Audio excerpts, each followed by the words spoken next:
عبادت فقط بر مسئولیت یا تکلیف اmas بلکه bu inson tarbiyati yo'li va hammadan muhimtar bu ki xudovanga yaqin bo'lish. Assalomu alaykum aziz ko'ruvchilar, umid qilaman ki sağ و salomat bo'lsangiz. Sabah orzu dasturini o'zbeki bo'limiga xush kelibsizlar. Men Maryam Muhammadi siz azizlarni xizmatlaringizga. Azizlar, bugun bir aziz mehmonimizni da'vat etdik ki ta bular ibodatlar farz bo'lishining hikmati haqida suhbat qilsalar. Xo'p, bugungi aziz mehmonimiz ham Bilqizjon Aminrod. Bugun bizlarga bu mavzu haqida gapiradilar. Assalomu alaykum Bilqizjon, xeyli xush kelibsiz. Assalomu alaykum va rahmatulloh Maryamjon aziz. Inshaalloh sog' salomat bo'lsangiz, xushvaqt bo'ling, xush bo'ldik. Salomat bo'ling. Tashakkurki bizani da'vatimizni mustajob qildingiz. Keling Bilqizjon, mundan gapiraylikki, nima uchun Xudovand ahkomlarni farz qilibdir? Xo'p, Ulug' Tangri taolo oti bilan avvalan qismiga yangi siz ham aytdingiz, ibodatlarni farz bo'lishi. Avvalan inson bir mavjudiki, zindagisiga niyozi borki, hamisha Xudo bilan ibodatga bo'lsa va rozi niyoz qilsa. Va shundoq kerak ediki, bu hamisha ibodatlarni zindagiligiga qilsa va anjom bersa. Ammo bu yerga savol keladiki, masalan, nima uchun bir silsila ibodatlarni Xudoy mutol farz qilgan? Masalan, bizlar bo'lmaydiki dar haddi isori moliy, joniy, zaboniy bu baxshlarga shu ibodatlarni qilaylik. Magam nima uchun masalan farz shakliga bir necha ibodatlarni boyadi qilsak. Masalan, namoz boyat biza 5 vaqt o'qisak va bu misli farz yo daraqat qarz zaydi. Boyat bizlar buni anjom bersak. Va masalan ro'zani tutmoqni boyat biza iliga bir oy boyat bir ro'zani tutsak. Yo shu raqam zakot va hajga so'rov yakka baxshi sarmoyadorlarga marbut bo'ladi. Bu qismatni Gerta agar xohlasak bas qilsak, yo buni farziyatini nima uchunligini boyad bizlar aytsak, boyad insonda avval bir tonisak. Inson botinan nima raqam bir mavjuddir. Ya'ni zindagiligiga, ibodatlarga nima niyozi bor? Bizlar insonda avvalan qarasak, ikki bo'tdan tashkil bo'lgan bir insonda. Ya'ni ikki raqam bir nirosi bor. Bir niroki bu insonni yaxshi yo'llarga rahnimoy qilmoqni xohlaydi va shu insonni xohlaydi ki hamisha yaxshi ishlarni anjom bersa. Bir niro'yi degan vujudiga bo'ldiki, inson uni, ya'ni u nironi bo'lishidan xohlaydiki yomon ishlar anjom bersa va ba'zan yomon inson bo'lsa. Bizlar bu raqam mavjudda darkul shu zindagiga ko'ramiz, har ikkovini ham ko'ramiz. Ham yaxshi insonlar bor, ham yomon insonlar bor. Ham yaxshi insonlar ba'zan yomon ishni qila oladi, ham yomon insonlar ba'zan yaxshi ish qila oladi. Bas bundan bu natijani olamizki, har inson shu ikki nirosi hatman vujudiga bor. Va bu ikkilar niro ham bo'ladi, taqviya bo'la oladi, g'izo berila oladi. Hatto Xudoy mutol oyat muboraka Sura Arof 26-surasiga aytadiki, yo bani odam qad anzalna alaykum libosan yuwari sawatikum va libosut taqvo zalika khayrun zalika oyatulloh la'allahum yadhakkarun. Ya'ni kasoni ki bani odam sizlar, ya'ni Hazrat Odamni avlodalaridan sizlar. Biza sizlarga bir libos berdik. Uni bilan jasadlaringizni, shu jismlaringizni sizlar yopasizlar. Masalan, bizlar daraxtni punba, katon, abreshim bu narsalardan ko'ylak qilamiz. Ki bular hammasi shu zamindan chiqqan narsalar, shu to'rpoqdan tuzalgan narsalar. Ki bular hammasi bizlarni shu jasadimizni yopib va nafsimizga bir g'izo bo'la oladi. O'sha niro'yiki bizlarni yomon yo'llarga eltadi, ki shu to'rpoqni xulosasidir, vujudimizga qo'yilgan. Uni otini Xudoy mutol nafs qo'yadi. Va shuni libosini va g'izolarini ki hammasi shu to'rpoqdan chiqqanda bunga aytadi.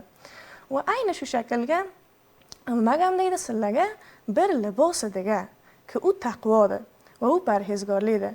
Yo natija taqvo parhezgorlik qachon bizlarga taqvo ijod bo'la oladi? Vaqtiki bizlar yaxshi ishlar qilsak, bizlarga taqvo ijod bo'ladi va bu libos ruhlaringiz deydi. Ana bularni tazakkurlarni agar eshitsalar, aytadi bu nishonahoy Xudodir sizlarga ko'rsatadi. Pas shu raqamki bizlar jasadimizga niyozimiz borki, uch vaqt non yeymiz va buni rushdiga bizlar g'izo unga yetishtiramiz. Aynan shu shaklga bizlar ruhimizga ham boyat g'izo bersak. Endi bunga qarasak, bizlar dunyoga zindagilik qilamiz, hamma narsamiz sari korimiz moddiyot bilan, to'rpoqdan tuzalgan narsalar bilan, yegiligimiz, ichgiligimiz, kiygiligimiz, hatto kasoyki biz ular bilan irtibotga biz ular hammasi ajsodi moddiydilar, to'rpoqdan tuzalgan. Ana endi bundoq bir fazoga va bundoq bir sharoitga inson kamtar mutavajjih Xudo va ibodatlari bo'ladi. Boyat Xudo bir silsila az ibodatlarni farz qilsa ediki. Ya'ni inson agar mutavajjih bo'lmasa ham batavri qarz niyoz bilsa ediki, bularni boyat anjom bersa va bu ibodatlarni boyat qilsa. Ya'ni bu lihozandaki bizlar zindagiligimizga bir silsila ibodatlarimiz bordiki, buni batavri farz boyat bizlar anjom bersak. ko'p yaxshi voqeanki zamoni ki biz ibodat etamiz, Xudovandga yaqin bo'lamiz. Xo'p, Bilqisjon, menga aytingki, masalan, ro'zona ba tavri takror bizlar 5 vaqt namoz o'qiymiz, bu ham farz aytilgan. Buni hikmati nimada? Endi bizlar 5 vaqt namozga ibodat qilamiz, namoz o'qiymiz, irtibot Xudo bilan quramiz. Xudo taolo aytadiki, Bismillahirrohmanirrohim, inna salota tanho anil fahsho'i val munkar.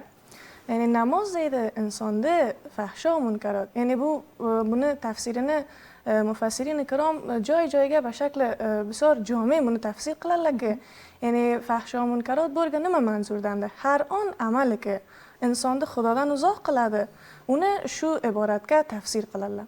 Endi sizlar deydi vaqtiki namoz o'qiysizlar, har on a'moli kirdori badiki, ya'ni nafsni xohlashida va shaytonda amri bilan bizlarga keladi, shuni deydi sizlarni uzoq qiladi.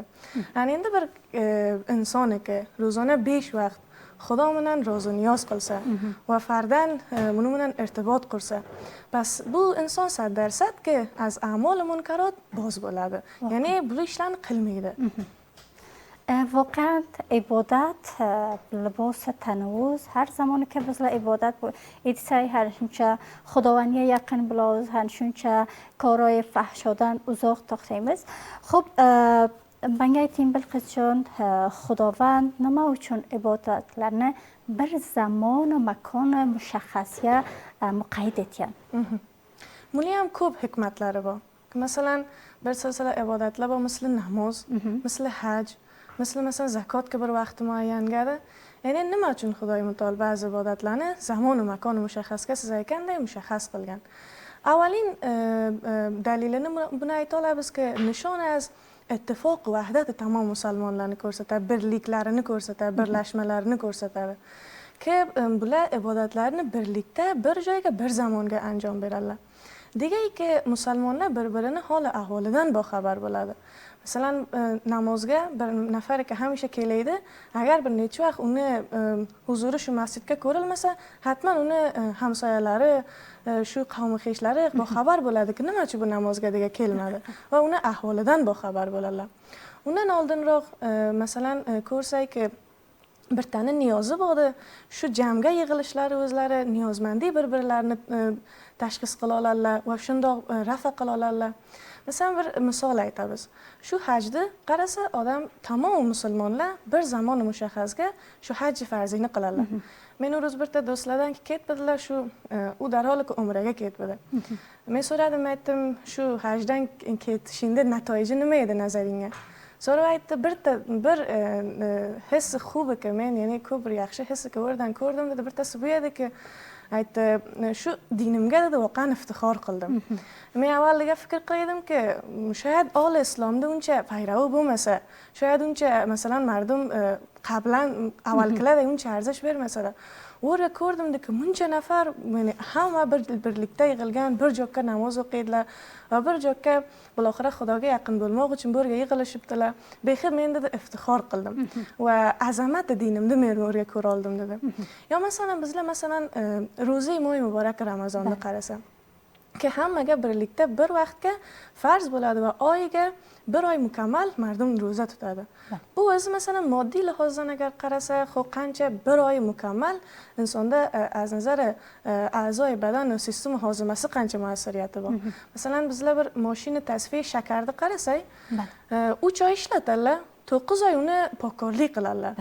Yani faqat shu 3 oy mafodi uchun 9 oy uni pokkorlik qiladi. Endi bizlar qarasak vaqtida shu badanimizga hamma ro'za bu shu non yeymiz, uni tasfiya qiladi, biloxira bundan energiyasidan istifoda qilamiz.